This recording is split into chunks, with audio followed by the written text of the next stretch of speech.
Je suis Nicolas Boisard, chargé de mission au sein du pôle accompagnement des professionnels. Et nous sommes ensemble pour 1 heure maximum pour partager des éléments sur le financement des projets d'évolution professionnelle, de formation des salariés. Voilà, alors c'est un webinaire comme à l'accoutumée, il sera enregistré et sera disponible en replay sur notre page Choisir mon métier Pays de la Loire dans sa version pro. Et puis, par ailleurs, vous avez la zone de conversation qui est à votre disposition tout au long du webinaire pour pouvoir réagir, interagir, poser vos questions. Voilà, alors peut-être un tout petit mot d'intro pour cadrer ce webinaire. Au niveau du Carry4F, depuis plusieurs années, on a bien constaté le besoin récurrent des acteurs de l'emploi, de la formation et de l'orientation professionnelle pour y voir plus clair sur tout ce qui relève de l'ingénierie financière et de la mobilisation des dispositifs de financement. Si, pour ce qui regarde les demandeurs d'emploi, la chose est plus connue, maîtrisée et su des uns et des autres, pour ce qu'il en est des salariés, c'est plus obscur et demande à être traité, réactualisé régulièrement. Donc, au sein du Carry4F, pour notre offre de professionnalisation, nous proposons régulièrement des sessions sur l'ingénierie financière, donc transverse, large, tout public, et également quelques webinaires thématiques sur certains dispositifs. Mais il était temps qu'on puisse également vous proposer ce temps dédié justement au financement pour des projets de formation des salariés. Et pour en parler, rien de tel que l'acteur clé sur la place et qui est concerné au premier chef, c'est-à-dire l'association Transition Pro Pays de la Loire. Donc j'ai le plaisir d'accueillir cet après-midi Monsieur Laurent Gambert, que je vais inviter à se présenter maintenant, s'il le veut bien, Laurent. Bien sûr. Bonjour à toutes, bonjour à tous. Bonjour Nicolas, est-ce que vous m'entendez bien et est-ce que vous nous voyez bien? Pour moi, je te réponds au nom du collectif, en tout cas, j'espère. Oui, je t'entends bien, Laurent. Tant mieux. Donc voilà, merci en tout cas de participer à ce webinaire que nous avons organisé avec le Carry4F pour aborder un certain nombre d'éléments qu'on va partager ensemble. Voilà. Et en l'occurrence, pour la présentation des intervenants, c'est fait.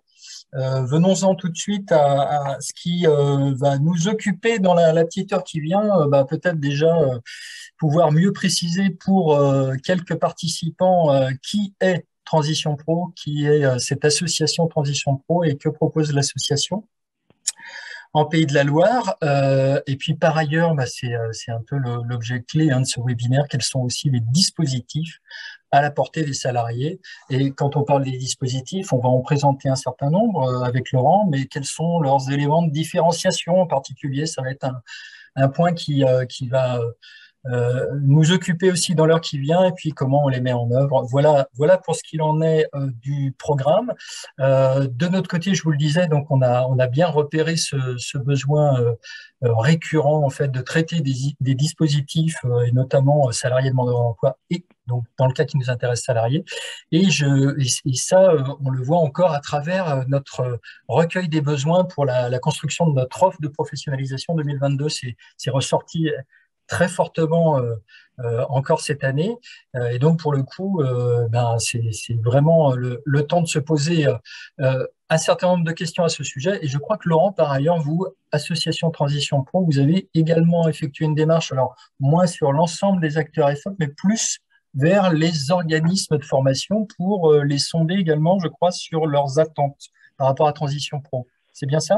Oui, tout à fait, Nicolas. En fait, Transition Pro a bien vu les fortes attentes de la part des organismes de formation pour clarifier certains points, faire justement connaissance de certains dispositifs, savoir comment ils se mettaient en œuvre, répondre à des questionnements autour de comment on attribue les financements, quels sont les délais, quelles sont les démarches. Alors, aujourd'hui, on ne verra pas tout. Vous comprenez bien que le sujet est assez dense et complexe, mais par contre, vous vous rassurez, ici, aujourd'hui, on va démarrer ensemble une première page de collaboration avec vous et vous verrez qu'à la fin de ce webinaire, on vous donnera quelques éléments de repère pour la suite, pour aller vraiment en profondeur sur toutes ces questions qui vont forcément venir à vous cet après-midi. Très bien. Alors, on évoquait, Laurent, ce qu'il en était de ce sondage réalisé. Donc là, tu as quelques éléments de retour sur les attentes des organismes de formation vis-à-vis de Transition Pro Pays de la Loire. Voilà, ben déjà un grand merci parce que la plupart d'entre vous, vous avez participé à cette enquête. Nous avons fait partir un questionnaire, et merci, c'est très important. Donc ce questionnaire, près de 400 organismes de formation ont été sollicités. Ils correspondent en fait aux organismes avec qui il y a déjà eu une demande de financement, voilà, hein, tout simplement. Et ça nous a permis d'avoir déjà un très large panel de réponses. Voilà ce que vous attendez vis-à-vis de nous. On s'est dit, mettons-nous à la portée des organismes. Vous attendez à ce qu'il y ait des éclaircissements sur le fonctionnement de la commission.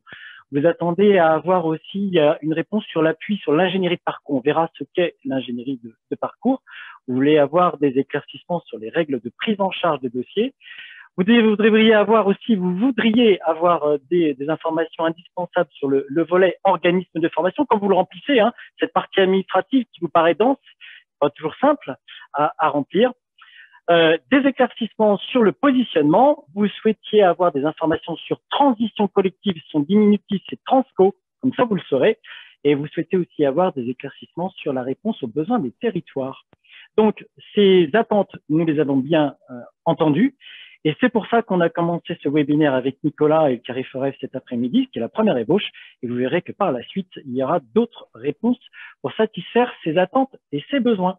Eh bien, écoute, très bien, Laurent. Et alors, en même temps, puisqu'on parle de transition, on peut peut-être aller apporter un petit zoom sur la réalité recouverte par ces transitions professionnelles. Je crois qu'il y a un observatoire des transitions professionnelles qui communique régulièrement des études sur les éléments. Et je crois que tu souhaitais nous partager justement des éléments de lecture de ces transitions Voilà. professionnelles. Bon, voilà. Alors, je ne veux pas vous abreuver de chiffres, mais bon, déjà de vous dire qu'il y a un observatoire. En fait, chaque année, nous interrogeons toutes les personnes qui ont bénéficié d'un financement.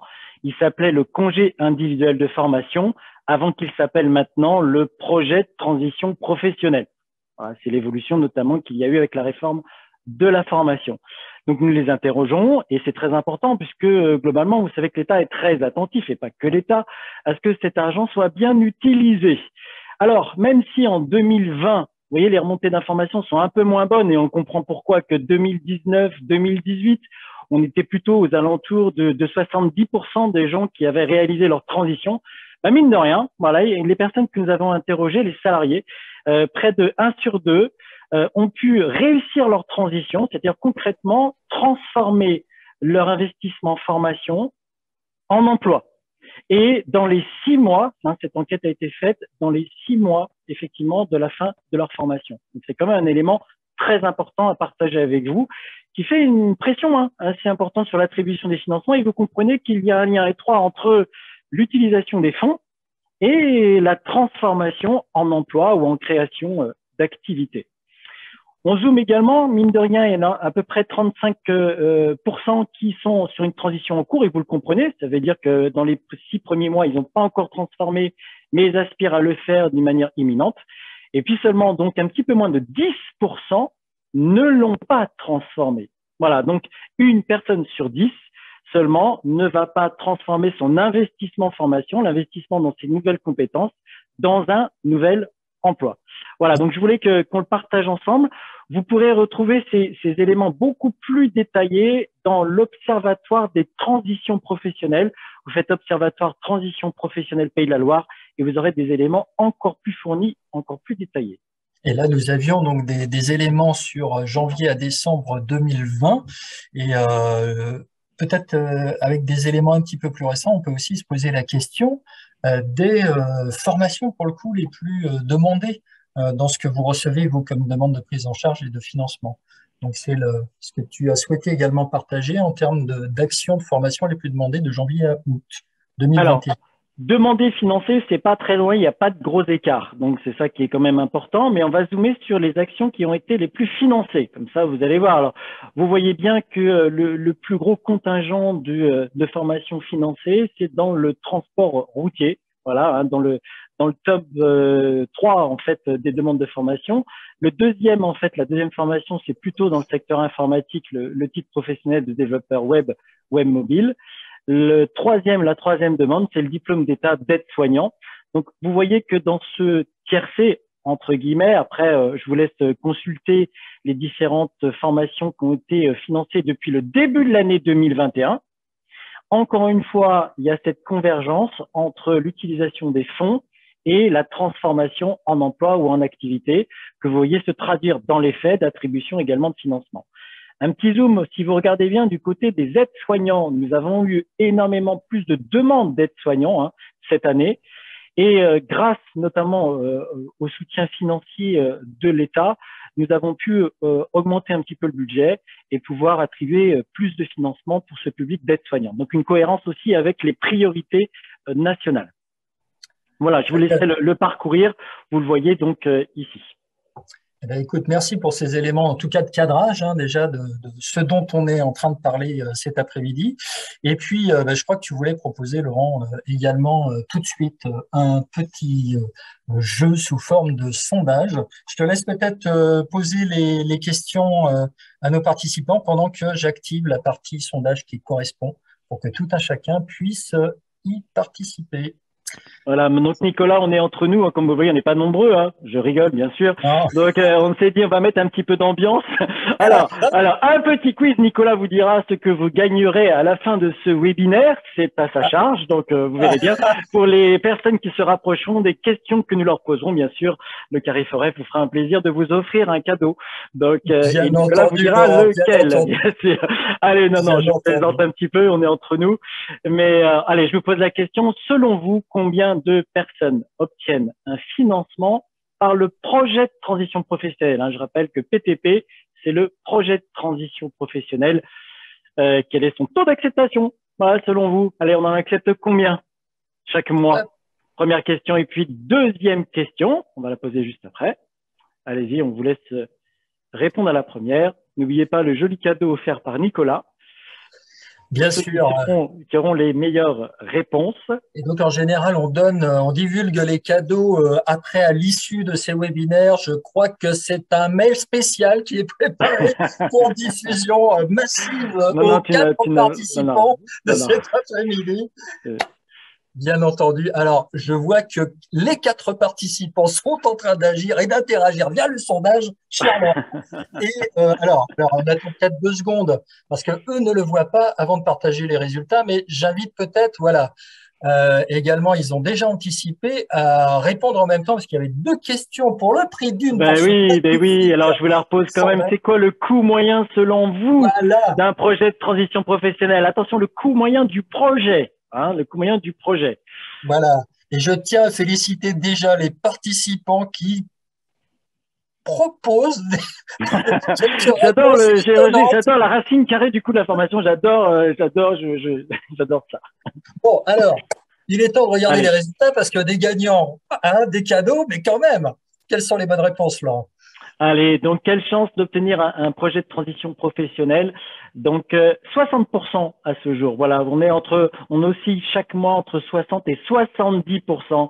Donc bravo à vous parce que je crois qu'il y a près de 34% d'entre vous qui avez sélectionné 60% et 36%, 70%. On peut dire que, allez, les deux personnes ou les personnes qui répondent à ces réponses font partie des gagnants. Et l'autre réponse, c'est combien coûte en moyenne un projet de reconversion professionnelle? Alors Nicolas, qu'est-ce que nous avions comme je crois, réponse, hormis la racine carrée, du coût de la formation? Il y avait le coût de la formation et c'est marre parce que franchement, il y a des questions, on ne voit même pas pourquoi on les pose. C'était le deuxième choix. Je crois qu'ensuite, on nous proposait plus de 2 fois le coût de la formation, ce qui n'est pas très précis, je trouve, comme réponse proposée. Il y avait aussi le célèbre « ça dépend, faut en discuter », non. Et puis, allez, 10 fois le coût de la formation, mais c'est parce que c'est vous. Et enfin, le juste prix. Voilà, donc bravo à vous encore une fois, puisque presque 52% d'entre vous, vous avez presque la bonne réponse, ou en tout cas pas loin, plus de 2 fois le coût de la formation, parce que effectivement, il n'y a pas que le coût de la formation à prendre en charge, et on va le découvrir juste après ça. Alors, c'est là, Laurent, que normalement, on fait un changement de main de partage de PowerPoint. Et donc, c'est là qu'on essaye de le faire. Le fais-tu? Allez, le fais-tu? Vais-je y arriver? Vous allez voir, c'est beau la technique. Et il l'a fait! Voilà. Bien, j'espère que vous y êtes. Alors, pourquoi on partage ce petit exercice qui d'ailleurs que nous faisons avec les salariés lorsqu'ils viennent chez nous pour être bien accompagnés, bien informés, on les sensibilise au fait qu'il n'y a pas que le coût de la formation pour financer ce congé de formation qu'on appelle le PTP prioritairement.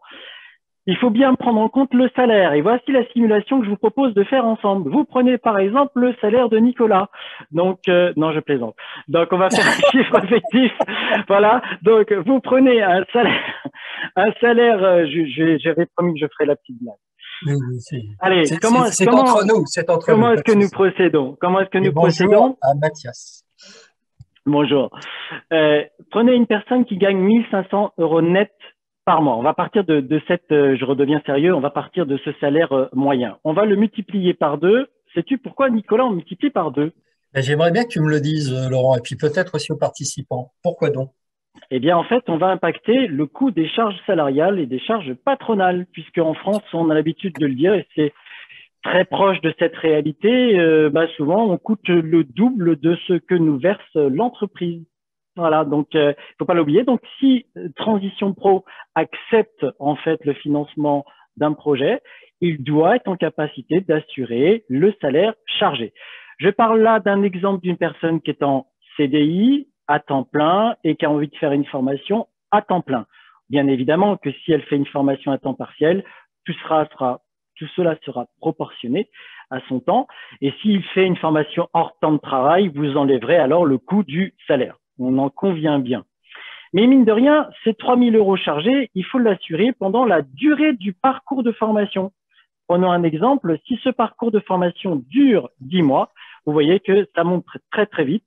Et en fait, là, on se retrouve déjà à un coût du projet, rien que pour la partie salariale. Combien, Nicolas? Alors, attends, voir que je suive bien. Oui, c'est ça. Non, pas 300 000. 30 000, ça ira bien. 30 000 €. Voilà. Regardez comme ça monte très, très vite. Donc, une petite remarque. Plus le parcours de formation est long, plus il faudra assurer du salaire. Voilà un premier élément d'éclairage qui vous explique que nous attirons l'attention auprès de vous, organismes de formation, sur le fait que nous demandons un positionnement pour qu'on puisse vraiment se concentrer sur le strict nécessaire pour effectivement ce salarié, parce que vous vous rendez compte que lorsqu'il y a un parcours long ou lorsqu'il y a une période de stage, là, ce stage peut être pris en charge, mais attention, il vient forcément alourdir la note et la demande donc de financement. À cela va se rajouter votre devis. Voilà, le devis que vous allez donc proposer à votre client, appelons-le, il est client, futur client. Donc, selon effectivement votre organisme, vous avez des coûts. Donc, je vais prendre un exemple simple. On va dire que le coût de la formation, c'est 8 000 € pour un parcours sur 10 mois. Alors, tout le monde, il y en a qui vont dire, oh là là, ils peuvent faire plus, soit, non, ils peuvent faire moins. Vous connaissez nos limites. En fait, on a un plafond. Donc, sur la prise en charge des frais de formation, 18 000 € hors taxe. Voilà, donc ça veut dire que si vous le dépassez, c'est à la charge du salarié. C'est pas la peine non plus d'aller sur 18 000 € en disant on peut faire plus. Non, soyons raisonnables, nous comparons les coûts quand même. Donc, pour savoir si le salarié est dans une bonne tranche tarifaire. N'oublions pas également qu'il peut y avoir des frais annexes. Alors, lorsque un salarié doit se déplacer de manière assez lointaine par rapport à son trajet habituel, voilà, il peut demander ce qu'on appelle une participation à ces frais de déplacement, ce qu'on appelle un forfait déplacement. Ça monte assez vite. Attention, il ne déclenche pas si vous habitez à 5 km. Voilà, à partir d'un certain nombre de kilomètres, il peut y prétendre. Si par exemple vous habitez à Châteaubriand et que vous travaillez habituellement à Châteaubriand, si demain vous allez en formation à Nantes, voilà, forcément c'est plus du tout le même kilométrage que d'habitude, il pourra y avoir ces frais annexes. Mine de rien, sur 10 mois, ça peut très très vite monter à peu près à 1 500 €, encore une fois, vous voyez, et ça dépend du kilométrage. Alors Laurent, il y a plein de réactions sur les enjeux du précédent sondage, et je remercie chacun pour leur proposition de cadeaux à envisager, mais plus sérieusement sur ce que tu viens de dire en frais annexes, combien de kilomètres minimum? À partir de 20 km. Voilà. Ok. D'accord, de différenciation. Tout est mentionné en fait sur notre site internet. On pourra le découvrir tout à l'heure. Vous avez ces précisions dans le détail. Voilà, mais retenez par le principe au-delà du kilométrage, c'est surtout en fait habituellement, voilà, vous habitez là et vous travaillez presque sur place, vous allez être amené à aller vous déplacer beaucoup plus loin, vous faites un effort pour aller vous former et c'est là où le forfait déplacement va se déclencher. Et tu as le pendant de la question précédente, combien de kilomètres minimum? Là, on parle du plafond à présent dans la question posée par Aurore, frais annexes plafonnés à combien? Alors, ils ne sont pas plafonnés, les frais annexes, puisqu'en fait, ils découlent automatiquement à chaque fois que la personne va se rendre en organisme de formation. Ce forfait va s'appliquer. C'est un forfait qui est journalier, c'est un barème qui s'applique. Voilà. Donc, si par exemple, selon le kilométrage que vous faites, je ne vais pas rentrer dans le détail, mais si par exemple, vous pouvez vous toucher 8 euros de forfait, ça vous paraît peu, mais 8 euros chaque fois que vous irez en formation. Voilà. Donc, c'est comme ça que ça se crée. On ne peut pas avoir un maximum. Ok. Alors, certaines personnes, je peux compléter quand même aussi les choses, certaines personnes disent, mais si je veux renoncer à ces frais annexes pour pas alourdir la prise en charge, est-ce que je peux le faire? La réponse est oui. Voilà, donc vous y avez droit, mais la personne peut y renoncer et on notera auprès de notre commission que c'est un effort aussi de la part de cette personne de renoncer à cette participation. Ok. Est-ce qu'il y a des réactions peut-être, Nicolas, déjà à ce stade par rapport à cette sensibilisation au coût d'un projet de formation et qui vous Écoute, explique un peu la pression qu'il y a notamment autour de ce coût de projet? je crois que tu as été assez clair. Pour l'instant, non. Pas d'autres questionnements. N'hésitez pas, hein, bien sûr, hein, Voilà. dans la fenêtre de discussion. Sachez que ce petit exercice, on l'a fait avec sourire avec vous et Nicolas, mais on le fait aussi, comme je le disais, avec les salariés, hein, parce que vraiment, peu avaient conscience de ce qui était demandé et ils pensaient tout simplement qu'il s'agissait de présenter le devis de l'organisme de formation. Donc Alors, voilà. Oui. Laurent, tu m'as demandé s'il y avait des questions. Oui, il en arrive, figure-toi. Non, toujours sur les frais annexes. Et en fait, plus globalement, je pense que la question pose à tout ce qu'il en est des critères d'acceptation, en fait. Charlotte Oui. nous demande si les frais annexes peuvent jouer dans la balance pour l'acceptation du dossier, justement. Enfin, tu commences à évoquer que… Alors, on va les parcourir, ces fameux critères et priorités d'attribution, sachant qu'aujourd'hui, on va juste les annoncer de manière globale. Parce qu'en fait, vous allez voir à la fin, on va vous proposer une séance dédiée à cela, voilà, dans le futur, qui vous expliquera, parce qu'il faut prendre le temps de comprendre, ça sert à rien de vous balancer tous ces chiffres, tous les critères, priorités, bien prendre le temps et de pouvoir vous accorder du temps à toutes les questions qui en découlent. Aujourd'hui, ça va être un peu court, juste sur le temps qui nous est apporté pour répondre en profondeur. Mais je vais vous donner déjà quelques indices tout à l'heure. Oui, on le redit, c'est bien un webinaire, une sorte, considérez-le comme un webinaire chapeau où on aborde des thématiques à un niveau assez large et bien entendu que vous avez tout un ensemble de questions spécifiques, comme l'a dit Laurent. Ce sera traité ultérieurement pour certaines d'entre elles en tout cas. Je voulais vous dire qu'en fait, on a ce qu'on appelle une enveloppe budgétaire. Donc, il y a aussi, par rapport à cette enveloppe budgétaire, alors, il y a souvent des personnes qui disent, oh, est-ce qu'il vaut mieux présenter un congé de formation, un PTP en fin d'année ou en début d'année parce qu'il y aura plus d'argent? Non. Notre budget a été établi toute l'année. Voilà, comme ça au moins, et pour assurer toujours un taux d'acceptation qui doit être aux alentours de 60 à 70%. Donc, la seule variable que vous avez, c'est simplement il y a plus de dossiers au mois de juin, juillet, août, et plus de confort pour les commissaires sur les autres mois, puisqu'il y a moins de dossiers. Mais bien évidemment, notre budget est proportionné à chaque fois à ces périodes hautes ou ces périodes basses. C'est important donc aussi de bien comprendre qu'il faut vendre vraiment au plus juste. J'insiste là-dessus. Et ça, merci encore à tous les organismes qui ont participé et qui ont contribué à cela. Parce qu'en fait, quand Transition Pro est né, je vous rappelle qu'il a donné suite au FONGECIF, c'est donc la réforme de la formation qui est intervenue. Et en fait, nous avons eu notre budget qui a fondu. D'une part, et en contrepartie, on avait davantage de public à servir, puisque nous avons entré dans les publics susceptibles de bénéficier de ce congé de formation, les intérimaires, les intermittents, les CDD, en plus des CDI. Donc, on a eu des branches, on est devenu l'interpro. Et du coup, donc, si je fais court, il a fallu essayer de faire aussi bien qu'avant, sachant qu'on avait beaucoup moins de budget pour beaucoup plus de monde. Alors, la condition, c'était quoi? c'était de travailler avec vous et de vous rencontrer et de vous dire, travaillons ensemble sur ce qu'on appelle l'optimisation des parcours. Faisons l'effort ensemble que vous puissiez faire une proposition à vos clients la plus juste possible, la plus ajustée possible. Ça ne veut pas dire la moins chère, ça ne veut pas dire toujours la plus raccourcie. D'accord? On est bien d'accord. Ça aurait été l'autre possibilité. Je vous rappelle qu'il y a des OPCO notamment qui vous imposent dans l'alternance un tarif. Ils disent voilà, le courrier c'est tant, point barre. Nous, c'était pas le choix. Notre choix était de dire jouons la carte avec les organismes de formation, de personnaliser chaque parcours. Et chapeau bas, depuis 2 ans, vous avez travaillé avec nous et on va continuer à le faire. On vous dira comment vous pouvez aussi automatiser ou en tout cas intégrer cette pratique d'emblée par vous-même. Eh bien, depuis 2 ans, on est passé à un coût moyen, vous voyez, plus faible, donc, et on a pu préserver un grand nombre de projets de transition professionnelle. Autrement dit, les 60% ou 70% d'acceptation, c'est pour plus de personnes alors qu'on avait moins de budget. J'espère que tout le monde m'a suivi. Je continue, Nico? Ouais, écoute, tu peux. En fait, il y a un certain nombre de questions. Je le redis encore. Oui. Oui, il y a un certain nombre de questions. On peut en parcourir quelques-unes, peut-être, oui. Bon, écoute, juste en revenant sur les frais annexes, les frais annexes, pardon, les frais de formation, le rappel de leur plafond, tu peux le redire, s'il te plaît? 18 000 €. C'est bien ça. Hors taxe, d'accord. Voilà. Ouais. Alors, sachant que on a ce qu'on appelle un coût, on est bien d'accord, hein, sur les frais de formation. Le devis maximal qu'on peut prendre en charge, c'est 18 000 €.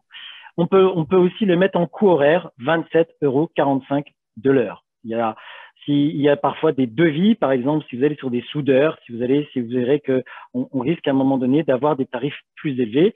Transition Pro va prendre en charge jusqu'à ce plafond. Ça veut dire que lorsqu'on reçoit un salarié et qu'il y a ce scénario où on dépasse le plafond, c'est avec ce qu'on appelle nos conseillers qu'on peut essayer de chercher ensemble des solutions pour aller cofinancer ou aider la personne à financer ce qui manque. Voilà, ça peut être ça. Autre levier, je ne vais pas trop rentrer dans le détail, mais sachez que intelligemment maintenant, vous pouvez aussi proposer ce qu'on appelle des offres de parcours par bloc de compétences. On n'est pas obligé de tout acheter d'un seul coup, c'est ce qu'on dit aux salariés. On fait aussi avec ce qu'on peut obtenir.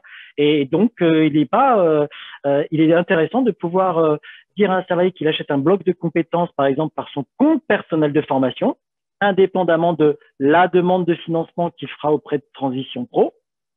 Et puis ensuite, il suffit qu'il présente les blocs de compétences qui lui restent à acquérir dans le cadre d'un congé de formation PTP. Voilà, ce sont des stratégies qu'on vous expliquera en détail lors justement des prochaines étapes, puisque comme vous le voyez, ça demande une concentration et vraiment qu'on puisse aborder que le sujet proprement dit. Juste pour répondre, donc sur le point précédent, tu parlais des 18 000 € hors taxe. J'ai entendu hors taxe. Hein, c'était une question qui vient d'être posée à l'instant. Et puis par ailleurs, alors quelques points, mais donc je suis vigilant en même temps à ce qu'on puisse poursuivre le déroulé du webinaire. Je comprends l'engouement et le besoin d'affiner les choses. Peut-être répondre à Fabienne qui met en place la demande pour un projet à financer. La question était entre l'individu ou l'organisme de formation, Laurent. Je ne t'ai pas suivi, Nico, alors, si tu peux me préciser. La question de Fabienne Costa, livretta, oui. En fait, te demande qui met en place la demande par rapport au projet de formation et de la demande de financement. Qui, de l'individu ou de l'organisme de formation? Fabienne, alors, c'est toujours pour le congé de formation PTP, hein, qui s'appelle Projet de transition professionnelle. C'est un outil qui est à l'initiative du salarié. C'est lui qui porte le projet, donc c'est lui qui fait la demande. Il entame la démarche. C'est lui qui la déclenche, donc auprès de nous. Il va effectivement faire sa demande. Maintenant, les dossiers sont dématérialisés. Donc, et en cas de problème, on a encore la version papier pour ceux qui sont en grande difficulté, mais tout est dématérialisé. Ce qui fait qu'une fois que lui, il entame sa démarche, qu'il la termine, on va pouvoir diriger la demande vers l'organisme de formation qu'il a choisi. Et c'est comme ça que l'organisme de formation est invité à remplir sa partie, la compléter pour nous la retourner et enfin l'adresser le tout à l'entreprise, puisqu'il y a bien 3 parties dans cette demande de congé de formation. Donc voilà, en 1, c'est bien le salarié qui l'initie. En 2, comme il l'a initié, il indique l'organisme de formation et le correspondant dans l'organisme qui va compléter le dossier. Le dossier est reçu dans l'organisme, il est complété, il nous est retourné Et enfin, l'entreprise va à son tour compléter son dossier. C'est pour ça que d'ailleurs, il y a un délai, et c'est important, on le partage dès maintenant, mais je vous le rappelle, c'est pour ça que les dossiers, les demandes de financement doivent être déposées 3 mois minimum avant le début de la formation, de date à date. 3 mois minimum avant le début de la formation. Je donne donc un exemple. Si vous faites une formation qui démarre le 14 ou le 15 mars, par effet rétroactif, le salarié, votre client, doit les déposer 3 mois avant. Au plus tard, et je dis bien au plus tard. Ce qui fait que la contrepartie de cela, si vous le souhaitez, et c'est vraiment recommandé, vous pouvez aussi le déposer beaucoup plus tôt. Et c'est là où c'est intéressant, c'est que dès aujourd'hui, on reçoit des dossiers qui, sur des sessions de formation qui démarrent en mai, en juin, en septembre 2022. N'hésitez pas à transmettre cette information à vos clients. Plus tôt vous déposerez votre dossier à Transition Pro, déjà, plus tôt vous aurez une réponse. Déjà, c'est quand même important. Voilà. Alors, c'est pas systématique parce qu'on va d'abord traiter, bien sûr, les demandes de formation prioritairement par rapport à leur date d'entrée en formation. Mais souvent, on a de la place et on tient compte des personnes qui ont anticipé. Si la personne a anticipé, non seulement elle a une forte probabilité d'avoir une réponse plus tôt, ça c'est quand même bien. Et en plus, lorsqu'il faut départager les dossiers pour un même montant, pour les mêmes résultats entre les priorités et les critères, eh ben, c'est cette personne qui va passer parce qu'elle a anticipé sa démarche. Vous voyez, je vous donne une petite astuce de plus, voilà, pour indiquer à vos clients qu'ils ne fassent pas les choses au dernier moment. À l'inverse, le faire au dernier moment, c'est toujours dans l'urgence et c'est là où c'est nettement moins confortable pour tout le monde. Bon, il y a encore un certain nombre d'autres questions, Laurent. Je pense que pour chacun, c'est assez clair. On ne pourra clairement pas tout traiter. Peut-être, donc là, ça va être très arbitraire. Je vois une question sur le CPF. Alors, certains entendent dire que quand on dépose une demande de financement, automatiquement, l'intégralité du CPF est mobilisée. Est-ce que c'est le cas? Est-ce que la personne peut garder son CPF? Est-ce que tu peux préciser un petit peu ce qu'il en est? Et je précise. En fait, l'État a décidé que soit la personne utilisait son compte personnel de formation à son initiative et indépendamment, voilà, sur son temps personnel ou avec l'entreprise, soit il allait recourir au projet de transition professionnelle. Ce qui fait que, donc, lorsqu'une personne mobilise un projet de transition professionnelle, on remet son compteur CPF à 0. Alors, ça peut vous surprendre et ça surprend des salariés qui disent « Oh là là, mais moi j'avais 3 500 € d'équivalent. » Ça monte très très vite. Alors, ce ne sont pas des euros, ce sont des équivalents de droits d'heures qui sont traduits en euros. Mais bon, c'est l'impression que ça donne. Mais l'État est clair, il dit bah, soit vous financez tout seul, soit vous bénéficiez d'un système mutualisé comme le congé de formation où vous allez avoir une dépense beaucoup plus importante, à vous de choisir. Mais si vous avez bénéficié du congé de formation, on remettra votre compte personnel de formation à 0. Donc, ou l'un ou l'autre. Mais forcément, l'un est nettement moins intéressant. Ça veut dire que le CPF, concrètement, vous l'utilisez pour acheter une compétence ou quelques compétences, plutôt hors temps de travail, ou si ça tombe bien, si l'employeur est sympa et que ça correspond aussi à ses besoins, il finance la partie salaire. Et si on est sur une reconversion professionnelle, on va être davantage sur le projet de transition professionnelle. Allez, quand même, je vous donne une petite astuce qui peut être très intéressante pour vous. Vos clients, comment utiliser les deux systèmes pour pas qu'on arrive à cette situation de frustration, de disant bah, j'ai l'impression que c'est parti dans la nature, parce qu'en plus, Transition Pro ne recevra 0 €. Donc, c'est pas parce que le compteur est remis à 0 que ça devient un cofinancement pour Transition Pro. En plus, donc c'est clair. Donc, voilà ce qu'il est envisageable. Quand vous avez un client et que votre programme de formation le permet et que votre répartition pédagogique le permet, qu'est-ce qui interdirait à cette personne d'acheter un bloc de compétences avec son compte personnel de formation? Là, alors il prend son temps libre, c'est vrai, il achète un bloc de compétences bien avant de nous solliciter. Quelques mois plus tard, il vient nous voir en disant « J'ai envie de poursuivre cette formation et cette certification que j'étais en train d'acquérir. J'ai déjà un bloc de compétences, j'ai eu. Maintenant, j'ai besoin d'acquérir le 2e, le 3e, le 4e et le 5e bloc de compétences. Là, j'ai pas les moyens de le financer. J'ai besoin de vous, Transition Pro. » Et là, on a effectivement l'utilisation du compte CPF qui a été fait avant, judicieusement, et il ne reste plus qu'à financer le reste. Et ça devient un très bon argument d'ailleurs pour demander sa demande de financement à Transition Pro. Voilà, comment utiliser et l'un et l'autre. Alors, je sais quelles sont les limites, hein. Tous ne peuvent pas proposer à leurs clients un module de compétences, mais voilà, c'est une des pratiques que l'on voit commencer à se dessiner, que vous pouvez inviter. Ça fait venir le client déjà chez vous. Il commence à s'introduire effectivement dans le parcours de formation, ça le prépare bien, et ensuite, il s'introduit sur le congé de formation de manière plus importante.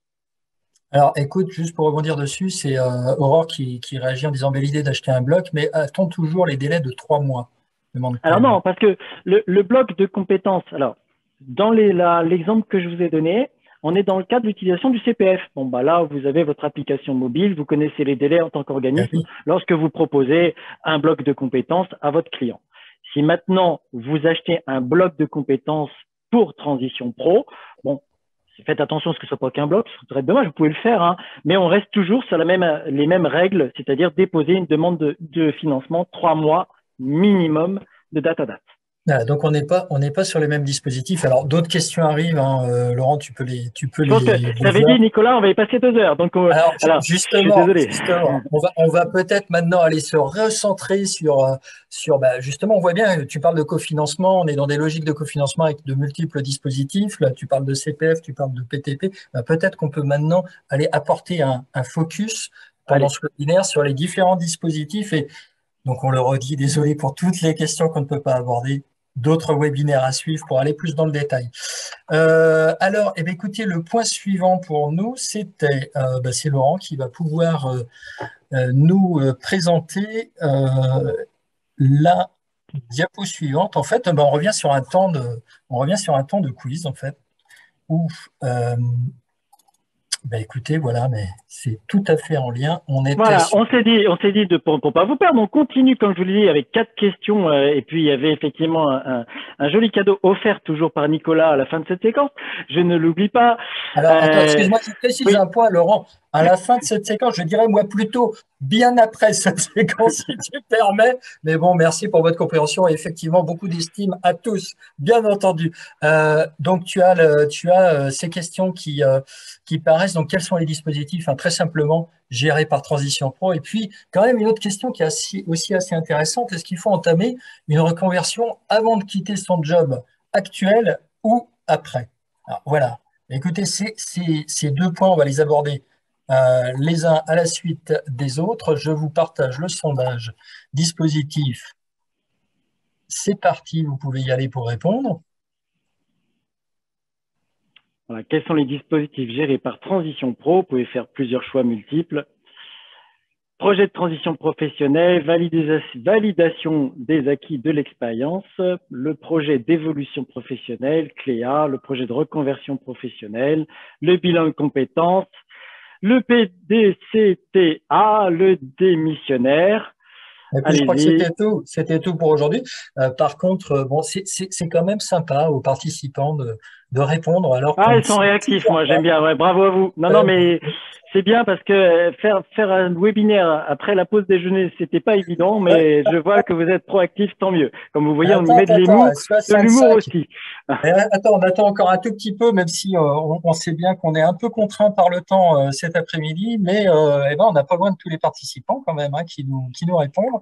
J'attends encore un tout petit peu avant de montrer à tous les résultats, que tu puisses les commenter, Laurent. Oui, Alors, oui, oui. et j'aimerais que tu m'éclaires sur le PD quoi? C'était... Faudrait que tu m'aides là. Alors, je mets fin au sondage maintenant et regardons un petit peu ce qu'il en est des résultats. Allez, donc on va pouvoir les parcourir ensemble en fait. Bon, il y a des questions pièges, des propositions pièges, made in Nicolas là-dedans. Moi-même, je ne sais pas ce Oh, qu'est le plan de développement, le projet de développement des compétences transversales autonomes. Bon, c'était la petite facile. boutade, mais bon, ce n'est pas grave.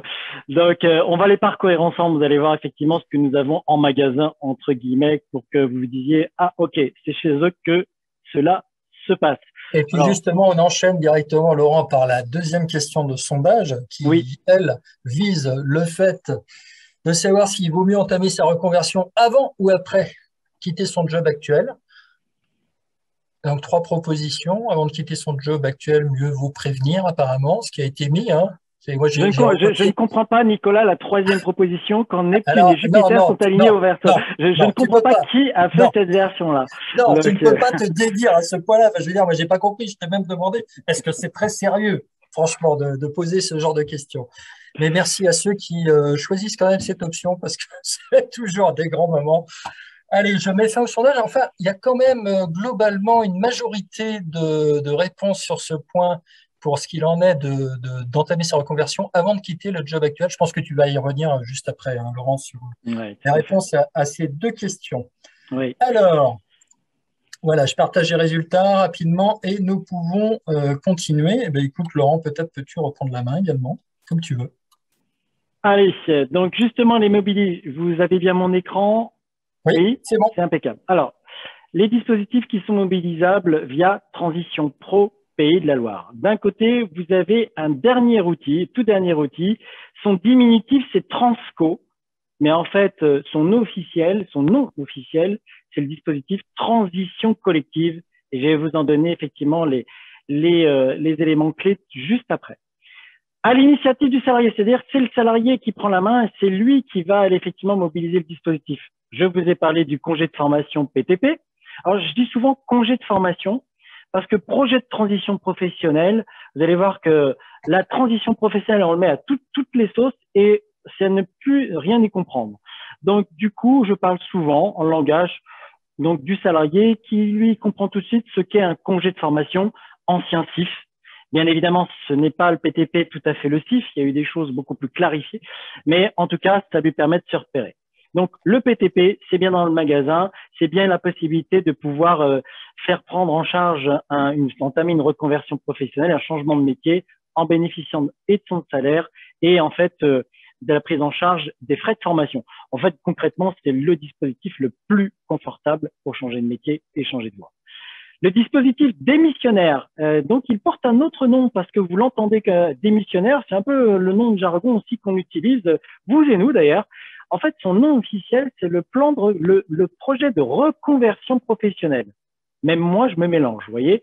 Projet de reconversion professionnelle officiellement, autrement dit, démissionnaire. Là, vous êtes dans un outil qui permet à une personne qui est porteuse d'un projet de formation ou porteuse d'un projet de création ou reprise d'entreprise, de pouvoir démissionner tout en bénéficiant de l'assurance chômage. Lorsque cette personne est porteuse en fait d'un projet de formation, il vient vers vous et il a besoin donc d'avoir un devis de votre part pour pouvoir savoir comment il va pouvoir se diriger et se réaliser vers ce futur métier. Mais attention, il n'y a pas de financement. Donc, ce n'est pas Transition Pro, on n'a aucun budget pour des personnes qui sont démissionnaires. Nous avons simplement un rôle d'approbation des dossiers, des projets qui nous sont présentés. Je vais le détailler juste après. Nous avons en magasin, entre guillemets, nous avions en magasin, pardonnez-moi l'expression, la validation d'acquis de l'expérience. Pourquoi je vous dis ça? Parce qu'en fait, vous avez vu que la VAE, il n'y avait plus grand-chose pour la financer. Donc, on en était réduit à avoir un financement pour les salariés du côté de l'employeur ou du côté de son compte personnel de formation. Et puis, grâce à une dérogation et le fait qu'on ait porté aussi la bonne parole auprès donc de la DGEFP, on a pu obtenir un budget pour financer de la VAE. Donc, on l'a obtenu jusqu'au 30 juin de cette année. On espère réobtenir ce forfait qui pouvait aller jusqu'à 2 000 €. Voilà, donc pour financer une VAE, on l'espère grandement en début d'année 2022, mais pour l'instant, c'est suspendu. Désolé de ce yo-yo, c'est involontaire, pourtant bien pratique parce que ça évite à une personne d'utiliser son CPF et d'avoir un financement de notre part. Enfin, nous sommes également, donc, nous intervenons sur le certificat Cléa. Alors, pareil, on ne sait pas trop bien ce que c'est, ou d'autres le connaissent très bien, tant mieux. Cléa, en fait, on a un rôle de pouvoir valider les personnes qui se sont investies dans une certification avec les 7 compétences qui sont proposées. Alors, c'est très intéressant comme outil parce que notamment dans Cléa, vous avez une séquence que moi, je propose très souvent, qui est réapprendre à apprendre. Et lorsque vous avez un client, n'hésitez pas à lui dire, mais pensez à utiliser Cléa ou dirigez-le vers Cléa, parce que c'est un mot qui n'est pas toujours évident. Et là, en fait, il a la possibilité de se réentraîner à apprendre. C'est quand même un moment délicat. N'oubliez pas que des salariés, ça peut faire 15, 20 ans qui sont à leur poste. Oh, ils sont très bien entraînés pour réaliser leur job. Par contre, quand il va falloir retourner sur les bancs de l'école, excusez-moi l'image ou l'expression, le cerveau est plus tout à fait prêt. Voilà, donc comme je leur dis souvent, réentraînez-vous, hein. C'est comme un sportif, s'il n'a pas fait de sport pendant très longtemps, et d'un seul coup, il fournit un effort, il va y avoir des courbatures. Et bien, pour éviter ces courbatures, voilà, j'utilise cette métaphore. Et pour ceux qui ont besoin, pourquoi pas aller les mobiliser sur Claire. Voilà ce qu'on a en magasin et on va les parcourir un peu en profondeur ensemble. Alors peut-être si tu veux, juste avant, rapidement, on l'a évoqué quand même, votre site il est connu, mais la page dédiée aux organismes de formation, je me suis permis de le mettre dans le chat pour rappel, où on a justement déjà quelques éléments aussi de rappel des différents dispositifs. Et donc voilà, c'est la partie je suis un organisme de formation. On s'attarde pas plus sur le sujet, mais c'était en lien en fait avec la présentation. Tu allais justement, toi, Laurent, venir dans une comparaison en fait des différents dispositifs, parce qu'on voit bien, là, tu nous as présenté le panel avec combien? Cinq dispositifs, validation des acquis suspendus, Cléa, peut-être moins dans le focus de ce qu'on aborde aujourd'hui, même si tu en as rappelé l'intérêt. On va peut-être se concentrer maintenant sur les 3 dispositifs. Donc, tu parlais à l'initiative de l'entreprise transition collective, mais peut-être avant tout, puisqu'on en a parlé juste auparavant, le projet de transition professionnelle et le PRP. Donc, PTP, PRP, oui, d'accord, mais qu'est-ce qui les différencie, Laurent? Voilà. Juste peut-être, Nicolas, avant quand même, il y a beaucoup de questions qui ont été posées et je ne voudrais pas frustrer les personnes qui participent. Je voulais vous dire que quand vous cliquez du côté organisme de formation, tout simplement sur notre site, vous allez en fait pouvoir avoir pas mal d'éléments de réponse sur le site, voilà, en cliquant sur le dispositif en lui-même. Donc, toutes ces questions que vous avez posées tout à l'heure, vous pouvez les retrouver, par exemple, sur projet de transition professionnelle, voilà. Et là, vous le parcourez et vous avez pas mal de réponses aux questions. Et notamment, regardez, il y a une question qui est souvent posée, c'est comment compléter le dossier en ligne d'un bénéficiaire ou hop, voilà, vous avez effectivement cette question-là, ou comment est examinée une demande de financement, et là, vous avez d'emblée, très clairement, noir sur blanc, comment est traité le dossier, comment on répartit les propositions de financement entre les critères et les priorités. Mais rassurez-vous, on vous animera une séquence dédiée à cela. Très Allez, bien. je reviens, c'était la partie. Hop, je reprends la main si j'ai bien compris de mon côté. Oui, tout à fait, c'est le moment. Voilà. Le temps que je reprenne la main, si vous le voulez bien. Et c'est parti. Alors, comme vous l'a dit Nicolas, on va parcourir un peu plus en détail maintenant les dispositifs. Voilà, je me mets sur la page, ça sera quand même un petit peu mieux. Voilà. On a fait un comparatif entre les 3 dispositifs qui convergent vers le changement de métier. Et comme ça, vous allez voir les points de différenciation.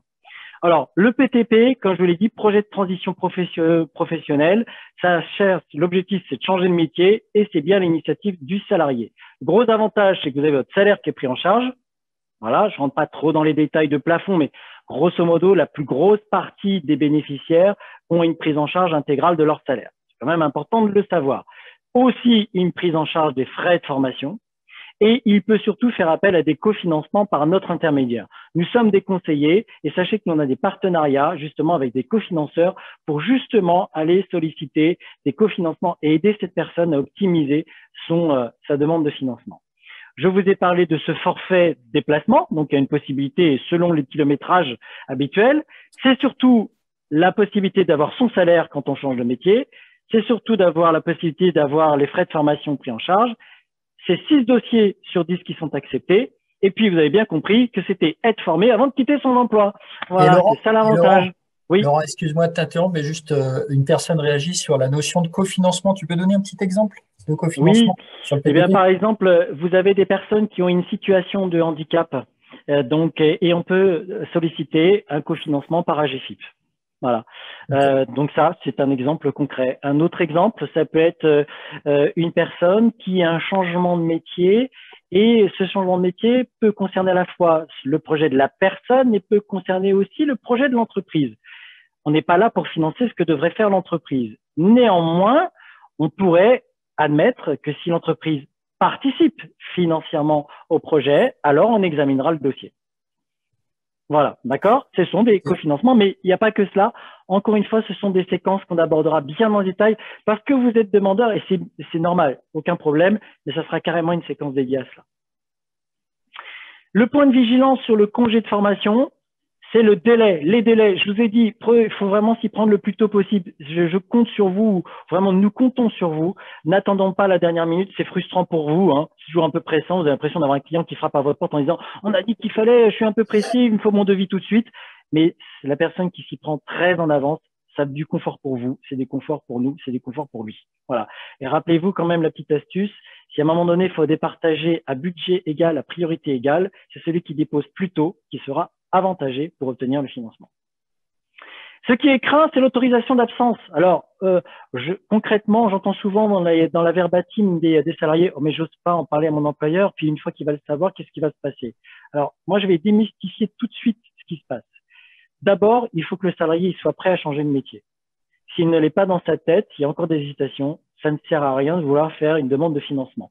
On ne fait pas une formation pour une formation. Voilà, on ne fait pas une formation pour se faire plaisir. C'est un vrai outil de transformation et ça a un coût. C'est un coût pour tout le monde. Donc, à nous, en plus de prouver la rentabilité et l'efficacité sur ce coût. Donc, il faut que le projet soit bien ficelé. D'ailleurs, je vous invite à mobiliser le conseil en évolution professionnelle. S'il y a des personnes que vous voyez perdues, si vous voyez des personnes un peu trop branchées sur « j'ai besoin de faire une formation parce qu'il faut que je m'occupe », voilà, ou « j'en ai marre de mon boulot », c'était pas assez suffisant hein, pour entamer une reconversion professionnelle ou un changement de métier. Donc le CEP, effectivement, est un bon outil pour cela, conseil en évolution professionnelle, on reviendra dessus si vous le voulez bien. Ça peut être un bon préalable pour justement aborder cette préparation de projet. Et si la personne est prête, eh bien, concrètement, elle va annoncer à son employeur. Il y aura des employeurs dits réactifs. Il y a des employeurs qui comprendront. Et moi, j'ai envie de vous dire, je côtoie de plus en plus d'entreprises qui me disent, mais monsieur Gambert, OK, ça ne nous fait pas plaisir que monsieur ou madame Tartampion s'en aille. Mais bon, je comprends bien, ça use. J'ai pas d'autres perspectives pour cette personne. OK, ça me fait pas plaisir, mais il faut qu'elle parte, quoi. On n'est pas marié à vie. Et puis, pareil, une entreprise ne peut pas garantir à vie un emploi. Voilà. Donc, c'est quand même des notions aujourd'hui qui sont de plus en plus inscrites. Donc, ce qu'il faut savoir, simplement que la personne soit prête. C'est important.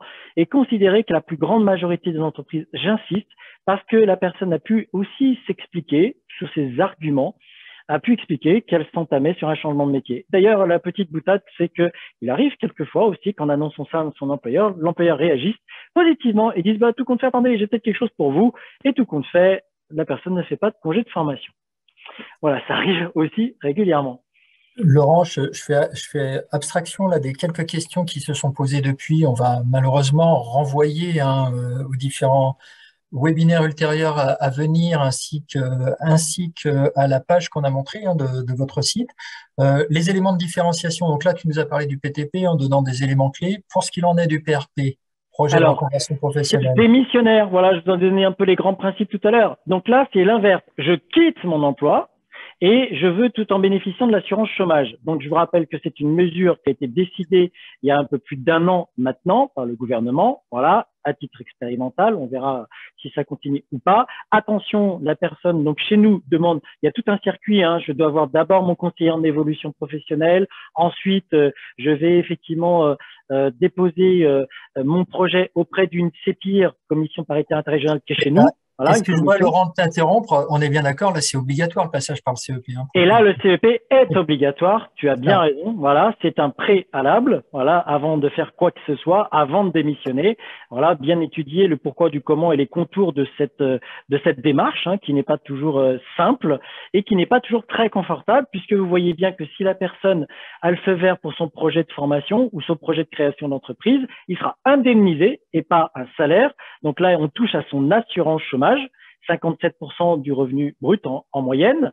Et surtout pour les frais de formation, il n'est pas prévu par notre commission de financement, ce qui veut dire que d'abord, c'est un financement personnel. Ensuite, la personne va regarder si elle peut mobiliser son compte personnel de formation. Et enfin, il y a la possibilité, peut-être parmi vous, de proposer une place conventionnée sur effectivement le programme régional Visa Métier, par exemple. Voilà. Donc, vous voyez à la fois les avantages et les limites. Tout à fait. Écoute, là, on a bien vu en tout cas la différenciation. T'as bien insisté dessus. Pas de prise en charge des frais de formation pour ce deuxième dispositif. Effectivement, écoute, merci de continuer. Donc, le troisième dispositif, transition collective. Je vois qu'il est déjà 55. Il nous reste 5 minutes pour finir ce webinaire. peut-être qu'on va dépasser un petit peu hein, pour les uns et les autres, mais on ne peut pas non plus aller trop loin dans le temps. Je te laisse peut-être, oui, cadrer Oui, et donner peut-être des exemples en fait hein, d'applications pour que les gens comprennent bien, parce que ça, Transco, c'est quand même la nouveauté. Tu le disais, tu le rappelais tout à l'heure, mais alors dans quel cas ça s'utilise? C'est à l'initiative de l'entreprise, mais pour faire quoi exactement? Merci de nous éclairer, Laurent. voilà. Donc en fait, on est sur un dispositif qui avait été mis en place en début de l'année pour faire face à la crise. Pour faire simple, c'était des personnes qui risquaient qui risquaient de perdre leur emploi dans une entreprise fragilisée pour X, Y raison. Je vais vous en donner quelques exemples. Et à ce moment-là, de leur proposer plutôt que d'être licenciés, de suspendre leur contrat de travail, comme un peu le congé de formation PTP en fait. Hein. On les forme à la condition qu'ils s'orientent vers un métier porteur sur leur territoire. Et à ce moment-là, l'État finance le salaire et les frais de formation. Donc, c'est une voie de plus pour vous, en tant qu'organisme de formation, de vous dire, tiens, mais si cette personne est dans une situation, dans une entreprise dite fragile, donc, et on va l'expliquer quels sont un peu les cas de fragilité, tiens, je pense aussi à lui dire qu'il n'y a pas que le congé de formation éventuellement qui peut se déployer, il peut y avoir aussi ce qu'on appelle transition collective. Voilà, c'est donc une deuxième entrée pour vous, organisme de formation. Alors, je vais vous le détailler, quelques exemples concrets. Regardez les cas de transition collective qui sont éligibles. Ça peut être une personne qui travaille dans un métier qui est obsolète. Par exemple, vous avez dans une imprimerie des personnes qui étaient conducteurs offset. Déjà, vous avez eu dans cette imprimerie des personnes qui ont été confrontées à l'informatisation en fait de ce secteur. Et on leur dit maintenant qu'on est à l'imprimerie 4.0, la digitalisation. Les imprimeurs, les conducteurs offset, il y en a certains qui disent ben, moi je peux plus quoi, j'y arriverai pas. Donc, du coup, on est dans l'obsolescence de leur métier et ils n'y arrivent pas. Il y a un risque de perte d'emploi. Deuxième exemple, ça peut être une entreprise, on en a une entreprise agroalimentaire. Elle vient de perdre un client qui pèse 30% de son chiffre d'affaires.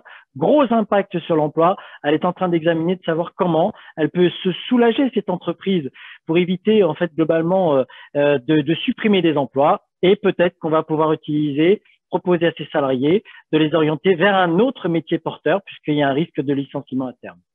Troisième exemple, une société qui est confrontée à des normes qui s'imposent. Regardez, dans l'automobile, avec les normes anti-pollution, voilà, les secteurs sont obligés de se restructurer, de se réorganiser, les métiers bougent, évoluent. Et là encore, il peut y avoir des déperditions pour certains salariés par rapport à l'emploi qu'ils occupaient. Enfin, je vous donne un dernier exemple qui est vraiment explicite. Vous allez voir, les hôtesses de caisse, regardez bien dans les supermarchés, la grande distribution va bien au niveau du chiffre d'affaires. Par contre, il y a une telle mutation du métier. On est passé de l'hôtesse de caisse classique à l'hôtesse maintenant à la caisse, entre guillemets, libre service. Vous avez le drive qui est venu se rajouter par nos modes de consommation. Demain, nous avons les abonnements qui vont venir. Nous avons un changement profond d'univers de la grande distribution. Que va-t-il se passer pour ces hôtesses de caisse qui déjà étaient sur des temps partiels, étaient déjà sur des questions d'emploi précaires, qui souvent on leur demandait des horaires un peu atypiques. Voilà, peut-être que la solution, parce qu'on ne pourra pas les mettre en rayon, parce qu'on ne pourra pas les mettre au drive, parce qu'elles ne voudront pas aller sur des caisses libres, peut-être qu'il faudra les orienter sur un métier porteur dans la région. Et c'est là où s'inscrit encore une fois transition collective. Donc, en d'autres termes, si vous rencontrez quelqu'un chez vous qui vient vous voir et au moment où vous posez des questions à ces personnes-là, si vous détectez que cette personne-là vous dit qu'elle est dans une situation de menace pour son emploi, de risque de perte d'emploi, dans ce que je viens de vous montrer comme exemple, n'hésitez pas à lui parler de transition collective. Et transition collective, nous nous en occupons chez nous à Transition Pro. Voilà, on est l'interlocuteur qui va pouvoir effectivement guider ces personnes sur la mobilisation des dispositifs avec son employeur. Et Laurent, vu l'heure qu'il est, peut-être la question qui est posée et qui est tout à fait pertinente pour bien redire la chose, pour bénéficier de Transco, faut-il plusieurs salariés concernés dans l'entreprise ou un seul poste peut être concerné? Complètement, bingo. Transition collective, c'est en fait, pardon pour le terme, c'est pas nous qui l'avons baptisé ainsi, c'est parce que ça peut concerner, c'est un dialogue social entre l'employeur, les représentants du personnel et les salariés concernés. Donc voilà pourquoi ils disent transition collective. C'est un outil de plus pour éviter le licenciement, le plan de restructuration, plan de sauvegarde si vous préférez. Et donc vous pouvez le faire à une personne, un salarié seulement. Bon, ben, c'est très clair, Laurent. Merci. Là, tu revenais sur ton tableau comparatif Oui. pour justement mettre en lumière les différents. Je crois que tu les as un petit peu évoqués, juste en les balayant rapidement pour se le redire. Allez, pour transition collective quand même, regardez, prise en charge du salaire comme le congé de formation, prise en charge des frais de formation par l'État, c'est à peu près les mêmes principes que pour le congé de formation. Voilà, comme ça, vous n'êtes pas perturbé. Pareil, forfait aussi, kilométrage, même chose, mais regardez bien ici, qu'est-ce que vous voyez? Si on est vraiment typiquement dans une personne qui a un dossier fragilisé, nous le vérifierons ensemble. Si effectivement l'entreprise s'est confirmée, il y a de très grandes chances qu'elle ait le financement. Voilà. Donc, voilà. Donc, forcément, c'est pas du tout le même ratio, mais je vous donne un exemple concret. Hier, on a un restaurant qui va procéder à des licenciements. Et en fin de compte, avant qu'on fasse le licenciement, il y a une personne qui souhaite changer de métier. Elle s'oriente sur un métier porteur, c'est la condition, voilà. Et donc, elle va solliciter bientôt un organisme de formation pour obtenir un devis et on va lui permettre d'aller chercher les financements de l'État. Donc, l'entreprise va se trouver soulagée du salaire et l'organisme de formation va pouvoir bénéficier aussi d'un nouvel apport, entre guillemets, de chiffre d'affaires par ce biais-là. Ok, ben, écoute, merci Laurent. J'en arrive directement sur la mise en perspective parce que là, effectivement, on a dépassé l'horaire imparti et bon, je vois déjà un certain nombre de personnes qui commencent à s'excuser et continuent à vaquer à d'autres occupations. Donc peut-être quelques mots, Laurent. Donc le CARIF, je vous le disais tout à l'heure, lui est toujours bien conscient du besoin d'aborder ces thématiques-là régulièrement. Donc, on s'associera évidemment en 2022 à travers notre offre de professionnalisation, probablement à quelques-unes des actions beaucoup plus nombreuses, d'ailleurs, vous, hein, que vous envisagez à partir de 2022 pour approfondir toutes ces thématiques. Je te laisse peut-être en dire quelques mots. Oui, tout à fait. Donc, c'est dans la continuité de cette remontée d'attente que vous avez exprimée. Donc, voilà, on est en train de travailler. C'est normal. On travaille beaucoup. On vous demande beaucoup. Donc, faut-il bien vous accompagner? Donc, plusieurs choses sont en cours justement, de conception et on reviendra vers vous. Ça va se déployer progressivement. Vous le verrez depuis notre site Internet. On se verra aussi avec le CARIFOREF probablement. Il n'y aura pas que des webinaires. Il y aura aussi probablement des ateliers interactifs avec vous. Voilà, sur les territoires, parce que ça fait du bien de se voir. Voilà, aussi grâce à nos référents parcours qui sont sur les territoires et ils viendront vers vous pour animer ces ateliers probablement. On fera des tutos et ça permettra certainement de répondre à tous ces besoins, toutes ces attentes que vous exprimez. Parce qu'on est conscient d'avoir généré beaucoup de frustration. On en est bien désolé hein, cet après-midi. Vous en témoignez à travers justement vos différentes remarques. Donc, à suivre prochainement. Apparemment, vous avez apprécié l'humeur. Je comprends pas. Enfin, bon, on vous souhaite une excellente N'oubliez pas après-midi. que ce sera effectivement donc Nicolas qui vous offrira le cadeau au meilleur répondant. Mais J'espère que avec ce grand côté plaisir. Avec grand humour plaisir. vous a plu, en tout cas. Voilà. J'en profite en tout cas pour vous rappeler en un instant nos prochains rendez-vous de la Pro Cariforef la semaine prochaine. Il reste encore des possibilités de s'inscrire pour ceux qui le souhaitent. Bon après-midi à tous. Merci Laurent pour cette co-animation. Et puis écoutez, à bientôt sur les ondes. Au revoir. Au revoir.